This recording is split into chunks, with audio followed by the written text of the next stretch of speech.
पटना वाले प्रोग्राम में भी बता रहे हैं प्रधानमंत्री जाएंगे। बिल्कुल, प्रधानमंत्री जा रहे हैं। बिहार के जो भारतीय जनता पार्टी के अध्यक्ष बने नितिन नवीन रहेंगे, अमित शाह जी वहाँ जाने वाले हैं और बड़े स्तर पर गांधी मैदान पे इसकी तैयारियां शुरू कर दी गई है शपथ ग्रहण के लेकर।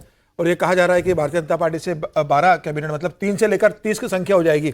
अभी 3 है, एक मुख्यमंत्री और 2 उप मुख्यमंत्री अभी हैं, अब 30 हो जाएंगे टोटल। मतलब 12 भारतीय जनता पार्टी से विधायक मंत्री बनेंगे, 11 जो है जनता दल यूनाइटेड से बनने वाले हैं, 2 चिराग पासवान से बनेंगे, 1 जीतन राम मांझी से बनेगा और 1 राष्ट्रीय लोकतांत्रिक मोर्चा उपेंद्र कुशवाहा की पार्टी के बनेंगे।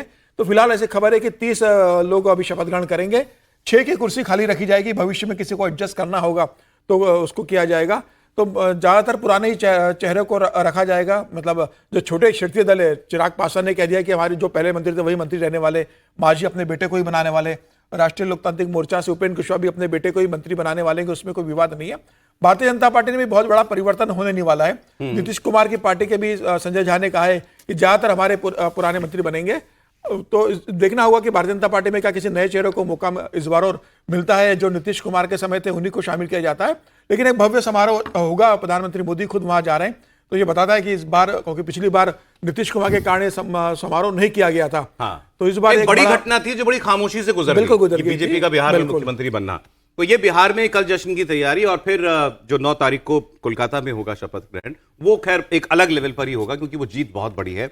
मैं आपको ममता बनर्जी का लेकिन एक बयान दिखाता हूं। कल उन्होंने कहा कि मैं इस्तीफा नहीं दूंगी, मैं नहीं हारी हूं, मेरी मॉरल विक्ट्री है। तो उन्होंने तो इनकार कर दिया। उन्होंने कहा मैं लोक भवन भी नहीं जाऊंगी, गवर्नर से भी नहीं मिलूंगी। तो क्या कभी ऐसा हुआ है कि किसी चीफ मिनिस्टर ने चुनाव हारने के बाद इस्तीफा देने से मना कर दिया हो? लोक भवन गए, स्टालिन भी नहीं थे, उन्होंने राज्यपाल को मिलकर इस्तीफा नहीं दिया लेकिन इस्तीफा दे दिया। लेकिन ममता बनर्जी तो इस्तीफा देने से ही इनकार कर रही हैं सीधे सीधे। सुनते हैं। যদি কেউ মনে করে যে আমি কি রেজিগনেশন দিতে হবে, no, not that. Now also I want to say that we didn't lose the election. It is their forceful attempt to defeat us. Officially they may through election commission can defeat us, but morally I am telling you that we won the election. तो वो एक तरफ वो अजीबोगरीब बयान दे रही हैं और आरोप लगा रही हैं कि मुझे मारा पीटा गया, एक चीफ मिनिस्टर को मारा गया। अब वो मुख्यमंत्री पद से इस्तीफा देने से भी इनकार कर रही हैं। क्या अब फिर आप कहेंगे आप सीरियस हो रहे हैं इस बात को लेकर के? सर, एक चीफ मिनिस्टर, अब सिटिंग चीफ मिनिस्टर थी, वो इस किस्म की बात कहेंगी तो नहीं बात होगी? वो अपनी पोस्चरिंग कर रही है, अपने कार्यकर्ताओं में भी मुझे बेईमानी से हराया गया है या जो सब है उसका है। बाकी कोई बहुत मैं उसको सीरियस नोट पे नहीं लेता इस दृष्टि से भी कि यदि कॉन्स्टिट्यूशन के हिसाब से भी देखें तो एक तो अभी इलेक्शन कमिश्नर ने गवर्नर्स को अपनी लिस्ट भेज दी है, तो वो नई असेंबली बन जाएगी तो वैसे ही बात खत्म हो गई। 7 तारीख को वैसे भी इस विधानसभा का कार्यकाल खत्म हो रहा है, तो उनके इस्तीफा देने नहीं देने से कोई बड़ी जरूरत। विजय जी, सवाल इसका नहीं है कि सीरियसली लें या नहीं लें, ये मुझे लगता है बहुत गंभीर मामला है। ये अराजकता की अपनी पराकाष्ठा है, भारत के अंदर किसी ने नहीं किया है। स्टालिन भी हारे ना तो जाकर के उन्होंने, कोई भी नहीं करता सामान्य तौर पे, कभी कोई ऐसा नहीं करता। तो आप ऐसे लोगों को इसेंट्रिक कहेंगे, पागल कहेंगे, क्या कहना चाहेंगे? ये कह देना तो बहुत आसानी से एक लीवे दे देना है कि भाई अरे उनको बात को कोई गंभीरता से नहीं ले। बिल्कुल ये गंभीरता से ले जानी चाहिए। ट्रंप जब कर रहे थे व्हाइट हाउस में तो क्या वहां के लोगों ने उसको गंभीरता से नहीं लिया था?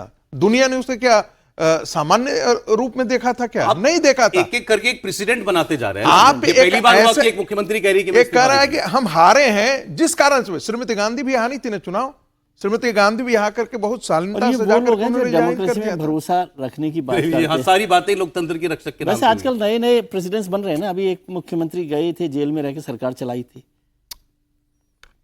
तो फिर आप तो फिर इस तरह से नए नए प्रेसिडेंट्स बनते जा रहे हैं। मैं तो फिर इसीलिए कहता हूं, थोड़ा ये कठिन और कठोर शब्द है, ये इसेंट्रिक पन है, ये मत छिन्नता इसको हम कह सकते हैं।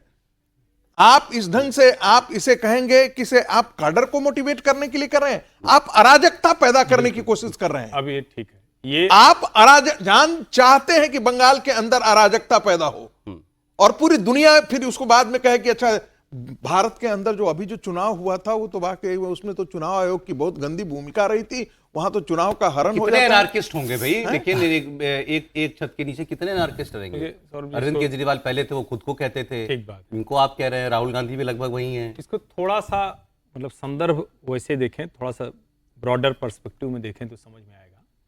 पूरा चुनाव शांतिपूर्ण बीत गया, केंद्रीय अर्धसैनिक बल चुनाव आयोग के निर्देश पर बड़े अच्छे से काम हुआ, लगभग कुछ नहीं हुआ। एक कांग्रेस कार्यकर्ता की हत्या हुई जो बहुत गलत था। ममता बनर्जी ने जब ये कहा कि मुझे लात मारी गई, एक झूठ बोला। इतना झूठ क्यों ममता बनर्जी बोल रही पता नहीं, कि अगर लात मारेंगे तो आज के समय में हर्षवर्धन जी ये भी जोड़ लीजिए कि चुनाव के दिन ममता जी 2 बजे तक कह रही थी कि हमारे कार्डर्स लोग खड़े रहें, शाम तक परिणाम हमारे ही पक्ष में आएगा। बिल्कुल ठीक बात है, मैं तो उसके आगे की बात कर रहा हूं कि आप पूरा शांतिपूर्ण चुनाव हुआ। जब ममता बनर्जी कहती कि मुझको लात मारी गई, आप जरा सोचिए, ममता बनर्जी जैसी ताकतवर नेता अगर कहेगी कि उसको पुलिस वालों ने, अर्धसैनिक बलों ने लात मार दिया तो क्या होगा? फिर उसके बाद वो कह रही हैं कि मैं इस्तीफा नहीं दूं क्योंकि मैं हारी नहीं हूं, हराई गई हूं। अब आप कल्पना कीजिए, 15 वर्षों से जिसने ममता बनर्जी का वो रूप देखा है कि शक्तिशाली महिला, ताकतवर महिला, अभिषेक बनर्जी का डायमंड हार्बर मॉडल, हालांकि वो उनके चेहरे पे हॉरर की तरह दिख रहा है वो, तो क्या होगा? वही होगा जो बंगाल में हुआ। ये तो भला है कि भारतीय जनता पार्टी के प्रदेश अध्यक्ष समीक भट्टाचार्य ने, उससे पहले प्रधानमंत्री नरेंद्र मोदी ने साफ साफ कहा कि ये बदले वाली राजनीति नहीं चलेगी। भाजपा ने तो बाकायदा चिट्ठी जारी करके कहा है कि अगर कोई भाजपा का झंडा लगा के गुंडागर्दी करते हुए दिखे तो उसके खिलाफ भी कार्रवाई कीजिए। और खबरें वहां से क्या आ रही हैं कि बीजेपी की सरकार बनने जा रही है, इसलिए कांग्रेस अपना कार्यालय वापस ले आ पाई। हाँ, ये खबर, ये तस्वीर भी चल रही है। अब कल्पना कीजिए बंगाल कैसे चलता है। फिर दूसरा उससे भी ज्यादा चौंकाने वाला था, चूंकि सरकार आ रही है भाजपा की, तो जो भेड़ बकरी तृणमूल वाले गुंडे लेकर गए थे उसको लाठी डंडा लेकर चले आए। अब इन दोनों चीजों से आप समझिए ममता क्या कर रही है। ममता बंगाल में आग लगाना चाहती है।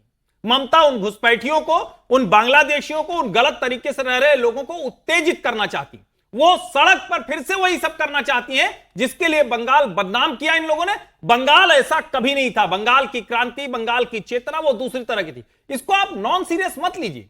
ये कह देना कि ठीक है आज 6 तारीख हो गई, कल तो विधानसभा खत्म हो जाएगी, लेकिन क्या इतना भी सामान्य शिष्टाचार नहीं होगा कि जो महिला इतने लंबे सांसद, विधायक, मंत्री, मुख्यमंत्री, जाने क्या क्या नहीं, वो महिला कह रही मैं त्याग पत्र नहीं दूंगी और टीवी पर ये बहस करनी पड़ रही है जो संविधान के और लीगल एक्सपर्ट है कि आखिर बताइए संविधान का 164 क्या कहता है। अरे भाई वो तो संविधान तो कहता ही कहता, अब उसकी व्याख्या हो रही।